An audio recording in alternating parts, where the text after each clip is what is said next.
జనసేన ఎమ్మెల్యేలు ఎంత నిస్సిగ్గుగా మాట్లాడుతున్నారంటే, సుగాలి ప్రీతి విషయంలో పెద్ద ఎత్తున రాష్ట్రంలో చర్చ జరుగుతా ఉంది. కూటమి ప్రభుత్వం అధికారంలోకి వచ్చిన తర్వాత, పవన్ కళ్యాణ్ గారు రాజకీయం కోసం వాడుకున్న సుగాలి ప్రీతిని మరి వీరికి న్యాయం చేస్తారని ఆశిస్తే, న్యాయం చేయకపోగా తిరిగి వారి మీదనే గొడవలు చేస్తా ఉంటే, ఆ ఎమ్మెల్యేలు మాట్లాడిన మాటలను చూస్తే విస్తుపోతా ఉన్నారు ప్రజలు. ఎందుకంటే 2021లో ఆ సుగాలి ప్రీతి తల్లిదండ్రులకు 5 సెంట్లు పొలమిచ్చాం. 5 ఎకరాల స్థ ఈ ల్యాండ్ ఇచ్చాం. అలాగే రెవెన్యూ డిపార్ట్‌మెంట్‌లో మేమే వారిద్దరికి జాబ్ ఇచ్చామంటూ జనసేన ఎమ్మెల్యేలు చెబుతా ఉంటే, అసలు 2021లో అధికారంలో ఉన్నది ఎవరు? జగన్మోహన్ రెడ్డా? పవన్ కళ్యాణా? లేకపోతే చంద్రబాబా?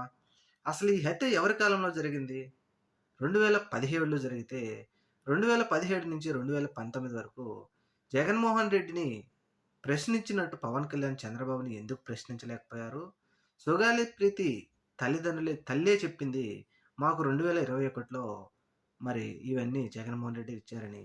నిస్సిగ్గుగా ఈరోజు జనసేన ఎమ్మెల్యేలు చెప్పుకుంటా ఉంటే, దీని మీద ఆంధ్రప్రదేశ్ రాష్ట్రంలో ప్రజలు ముక్కు మీద నూలు వేసుకోవడం మాత్రం వారి వంతవుతా ఉంది.